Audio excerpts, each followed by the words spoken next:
മൂത്ത മകൻ കൊന്ന ഇളയ മകനെയും അത്യാസന്ന നിലയിൽ കിടക്കുന്ന ഭാര്യയെയും കൊലക്കത്തിക്കരിയായ തന്റെ ബന്ധുക്കളെയും ഒരു നോക്ക് കാണാൻ സാധിക്കാതെ നെഞ്ചുനീറുകയാണ് വെഞ്ഞാറുമൂട് കൂട്ടക്കൊലയിലെ പ്രതി അഫാന്റെ പിതാവ് അബ്ദുൾ റഹീം. നാട്ടിലേക്ക് പോയി തന്റെ പ്രിയപ്പെട്ടവരെ അവസാനമായി ഒരു നോക്കു കാണാൻ ആഗ്രഹമുണ്ടെങ്കിലും സാമ്പത്തിക ബാധ്യതയും രേഖകൾ ശരിപ്പെടുത്തുന്നതുമടക്കമുള്ള തടസ്സങ്ങളാണ് മുന്നിൽ. കൊറോണ കാലത്തോടെയാണ് അബ്ദുൾ റഹീമിന്റെ കഷ്ടകാലത്തിന് തുടക്കമാകുന്നത്. കഴിഞ്ഞ 25 വർഷത്തെ സൗദി പ്രവാസത്തിനിടയിൽ കൂടുതലും തലസ്ഥാനമായ റിയാദിലായിരുന്നു അബ്ദുൾ റഹീം. റിയാദിൽ ഒരു സ്ഥാപനം നടത്തുന്നതിനിടെ കൊറോണ പ്രതിസന്ധിയുണ്ടാക്കുകയും വലിയ സാമ്പത്തിക നഷ്ടം സംഭവിക്കുകയുമായിരുന്നു. ഇതോടെ നാട്ടിലേക്ക് പോകാൻ കഴിയാത്ത സാഹചര്യത്തിലായി. തുടർന്ന് ഭാര്യയെയും മക്കളെയും സന്ദർശക വിസയിൽ സൗദിയിൽ കൊണ്ടുവന്നിരുന്നു. റഹീം നാട്ടിൽ വന്നിട്ട് ഇപ്പോൾ 7 വർഷമായി. ഇക്കാമ കാലാവധി തീർന്നിട്ട് 2.5 വർഷവും. മരിച്ച കുടുംബാംഗങ്ങളെ അവസാനമായി ഒന്ന് കാണണമെങ്കിൽ പോലും നടപടികൾ തീരുന്നതുവരെ കാത്തിരുന്നേ പറ്റൂ. ഒന്നുകിൽ സ്പോൺസറെ കണ്ടെത്തി ഇക്കാമ പുതുക്കി പിഴയടച്ച് യാത്രാവിലക്ക് നീക്കണം, അല്ലെങ്കിൽ എംബസി വഴി ലേബർ കോടതിയുടെ മുൻപിലെത്തിച്ച് ഡീപ്പോർട്ട് ചെയ്യിക്കണം. എല്ലാത്തിനും ചുരുങ്ങിയത് ഒരാഴ്ചയെങ്കിലും സാധാരണഗതിയിൽ സമയമെടുക്കും. അതിനു മുൻപേ നാട്ടിലെത്തിക്കാനാണ് സാമൂഹ്യ പ്രവർത്തകരുടെ ശ്രമം. രേഖകൾ ശരിയാക്കാനാണെങ്കിൽ തന്നെ 3 വർഷത്തോളം നീണ്ട അനധികൃത താമസത്തിന് വലിയ പിഴ വരും.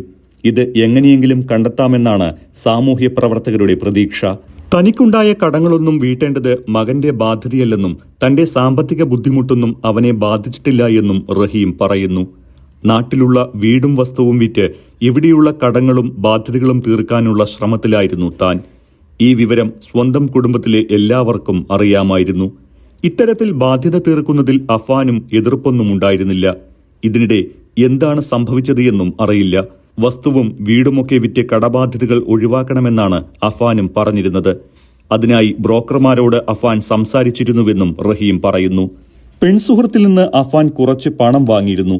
അതിൽ പകുതിയോളം പണം താൻ തന്നെ അയച്ചു കൊടുത്തിരുന്നു. ഉമ്മയുമായോ സഹോദരനുമായോ യാതൊരു പ്രശ്നങ്ങളും ഉണ്ടായിരുന്നില്ല. ഒരാഴ്ചയ്ക്ക് മുൻപും അഫാനെ വിളിച്ച് സംസാരിച്ചു. 2 ദിവസം മുൻപ് വീട്ടിൽ വിളിച്ചിരുന്നുവെന്നും പ്രത്യേകിച്ച് പ്രശ്നങ്ങൾ ഉള്ളതായി പറഞ്ഞില്ലെന്നും റഹീം വ്യക്തമാക്കി. സൗദിയിൽ യാത്രാവിലക്ക് നേരിടുന്ന റഹീമിനെ എത്രയും വേഗം നാട്ടിലെത്തിക്കാനുള്ള ശ്രമത്തിലാണ് സാമൂഹിക സംഘടനകൾ. അതേസമയം ഗൾഫിലുള്ള ബാപ്പയുടെ കടം തീർക്കാൻ പണം തരാത്തതിന്റെ പ്രതികാരമായാണ് ബന്ധുക്കളെ കൊന്നത് എന്നായിരുന്നു അഫാൻ നേരത്തെ നൽകിയ മൊഴി. ഈ മൊഴിക്കപ്പുറം 2ാം ദിവസം അന്വേഷണം അഫാന്റെ ഇടപാടുകളെ ചുറ്റിപ്പറ്റിയാണ്. കോളേജ് പഠനം പൂർത്തിയാക്കാത്ത അഫാന് ഒരുപാട് സാമ്പത്തിക പ്രശ്നങ്ങൾ ഉണ്ടെന്നാണ് ഇതുവരെയുള്ള വിവരം. നിത്യച്ചെലവിന് പോലും പലരെയും ആശ്രയിക്കുന്നു. ബന്ധുക്കളോടെല്ലാം ആവശ്യപ്പെട്ട പണം എന്തിനു വേണ്ടിയാണ് എന്ന് കണ്ടെത്താനുള്ള നീക്കത്തിലാണ് പോലീസ്. സ്ഥിര ജോലിയും വരുമാനവും ഇല്ലെങ്കിലും പുതിയ മൊബൈൽ ഫോൺ വാങ്ങുന്നതിലും ബൈക്കിൽ കറങ്ങി നടക്കുന്നതിലുമായിരുന്നു അഫാന് താൽപര്യം. 7 വർഷമായി നാട്ടിൽ വരാൻ പോലും കഴിയാത്ത സാമ്പത്തിക ബാധ്യത പിതാവ് അബ്ദുൾ റഹീമിനുണ്ടായിരുന്നു. എങ്കിലും ആഡംബര ജീവിതത്തിൽ അഫാൻ ഒരു കുറവും വരുത്തിയിട്ടില്ല. ഒടുവിൽ ഉപയോഗിച്ചിരുന്ന ബൈക്ക് വാങ്ങിയത് 6 മാസം മുൻപാണ്. രാത്രിയിലായിരുന്നു അധികവും ബൈക്ക് യാത്രകൾ. അയൽക്കാരുമായുള്ള ബന്ധം ഒരു കൈവീശലിൽ മാത്രം ഒതുങ്ങും. പഠനം നിർത്തിയപ്പോൾ പിതാവിനെ ഗൾഫിലെ ബിസിനസ്സിൽ സഹായിക്കാൻ പദ്ധതിയിട്ടിരുന്നു. എന്നാൽ ബിസിനസ് തകർന്നതോടെ ആ വഴിയും അടഞ്ഞു. സ്വന്തമായി വരുമാനമാർഗമില്ലാത്തതിന്റെ നിരാശ അഫാനുണ്ടായിരുന്നു. കൂട്ടക്കൊലയ്ക്ക് ശേഷം എലിവിഷൻ കഴിച്ച് ആത്മഹത്യക്ക് ശ്രമിച്ച അഫാൻ ആദ്യമായി ഈ ശ്രമം നടത്തുന്നത് 8 വർഷം മുൻപാണ്. ആവശ്യപ്പെട്ട മൊബൈൽ ഫോൺ വാങ്ങിക്കൊടുക്കാൻ മാതാപിതാക്കൾ വിസമ്മതിച്ചതോടെയായിരുന്നു ഇത്. അന്ന് ആശുപത്രിയിലെത്തിച്ചാണ് രക്ഷപ്പെടുത്തിയത്. 6 മണിക്കൂർ കൊണ്ട് 75 കിലോമീറ്ററിലധികം സഞ്ചരിച്ചാണ് അഫാൻ 5 പേരുടെ ജീവനെടുത്തത്. കൊലയ്ക്ക് ശേഷം പോലീസ് സ്റ്റേഷനിൽ കീഴടങ്ങി അഫാൻ പറഞ്ഞ സാമ്പത്തിക ബുദ്ധിമുട്ട് എന്നത് ശരിയാണ് എന്നാണ് ഇതുവരെയുള്ള നിഗമനങ്ങളിൽ നിന്ന് പോലീസിന് വ്യക്തമായിരിക്കുന്നത്. വിദേശത്തുള്ള പിതാവിന്റെ ബിസിനസ് 8 വർഷമായി തകർച്ചയിലാണ്. നാട്ടിലേക്ക് വരാൻ സാധിക്കുന്നില്ല. ബന്ധുക്കളടക്കം പലരോടും കടം വാങ്ങിയിട്ടുണ്ട്.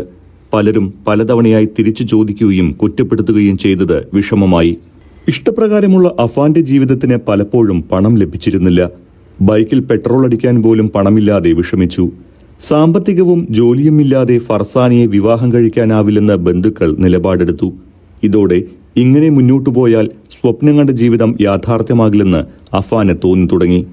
പിതാവിന്റെയും മാതാവിന്റെയും ബന്ധുക്കൾ സഹായിക്കാത്തതാണ് സാമ്പത്തിക ബുദ്ധിമുട്ടിൽ നിന്ന് കരകയറാൻ തടസ്സമെന്ന ചിന്ത വൈരാഗ്യത്തിന് കാരണമായി. ഇതിനിടെ കൊല നടന്ന ദിവസം രാവിലെ 2000 രൂപ ഉമ്മയോട് ചോദിച്ചപ്പോൾ വീട്ടിൽ ഉണ്ടായിരുന്നില്ല. ഇതേ ചൊല്ലിയുണ്ടായ തർക്കമാണ് പെട്ടെന്നുള്ള പ്രകോപനം. സാമ്പത്തിക ബുദ്ധിമുട്ടിന്റെ പേരിൽ അരുങ്കുലിയിലേക്ക് നയിച്ച മാനസിക നില വിദഗ്ധ ഡോക്ടർമാരുടെ സഹായത്തോടെ പരിശോധിക്കാൻ പോലീസ് ആലോചിക്കുന്നുണ്ട്. ആദ്യ 3 കൊലപാതകം നടത്തിയ ശേഷം ക്ഷീണം മാറ്റാനായി ബാറിൽ കയറി പ്രതി മദ്യപിച്ചിരുന്നതായും പോലീസിന് മൊഴി നൽകിയിട്ടുണ്ട്. ബാറിലെ മദ്യപാനത്തിന് ശേഷം വീട്ടിലെത്തി കൊലപ്പെടുത്തിയത് 2 പേരെ. ഇത്രയും മണിക്കൂറുകളുടെ ഇടവേളകളിൽ ഉറ്റ ബന്ധുക്കളെ കൊലപ്പെടുത്തുകയും അതിന്റെ പശ്ചാത്താപമില്ലാതെ ബാറിൽ കയറി മദ്യപിക്കുകയും പിന്നീട് വീണ്ടും അരുംകൊലകൾ നടത്തുകയും ചെയ്യുന്ന രീതി മുൻപ് കേട്ടിട്ടില്ലാത്തതാണ് എന്നാണ് പോലീസ് പോലും പറയുന്നത്. അഫാൻ ലഹരി ഉപയോഗിച്ചിരുന്നോ എന്ന് ഉറപ്പിക്കലാണ് കേസിൽ ഇനി നിർണായകം. അതിക്രൂരമായി ചുറ്റികയുമായി ഓടി നടന്ന് ഏറ്റവും പ്രിയപ്പെട്ടവരെ കൊല്ലുന്ന മാനസിക നിലയിലേക്ക് എങ്ങനെ അഫാൻ എത്തിയെന്നാണ് അറിയേണ്ടത്. അഫാന്റെ രക്തപരിശോധനാ ഫലമാണ് പ്രധാനം.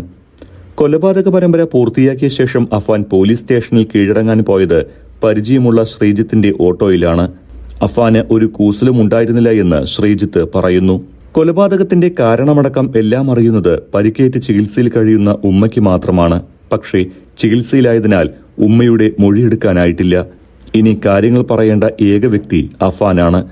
ആശുപത്രിയിലെ ചികിത്സ പൂർത്തിയാക്കിയ ശേഷം കസ്റ്റഡിയിലെടുത്ത് അഫാനെ ചോദ്യം ചെയ്താൽ മാത്രമാകും കേരളം നടുങ്ങിയ കൂട്ടക്കൊലയിലെ ചുരുളഴിയൂ. അതിനിടെ പെൺസുഹൃത്തിനെ കൊലപ്പെടുത്താനായി സഹോദരനെ വീട്ടിൽ നിന്നും മനഃപൂർവ്വം അഫാൻ മാറ്റിയതാണ് എന്ന സംശയത്തിലാണ് പോലീസ്. ഭക്ഷണം വാങ്ങാൻ അയച്ചത് മുൻകൂട്ടി തയ്യാറാക്കിയ പ്ലാനാണ് എന്നും സംശയമുണ്ട്. സഹോദരൻ വെഞ്ഞാറമൂട്ടിലെ സഹർ അൽ മന്തി എന്ന കടയിൽ ഭക്ഷണം വാങ്ങാൻ എത്തുന്ന ദൃശ്യങ്ങൾ പുറത്തു വന്നിട്ടുണ്ട്. വൈകിട്ട് 4 മണിക്ക് അഫ്സാൻ ഓട്ടോറിക്ഷയിൽ ഭക്ഷണം വാങ്ങാൻ എത്തുന്നു. ഭക്ഷണം വാങ്ങിയ ശേഷം അരമണിക്കൂറോളം കാത്തുനിൽക്കുന്നതും ദൃശ്യങ്ങളിലുണ്ട്.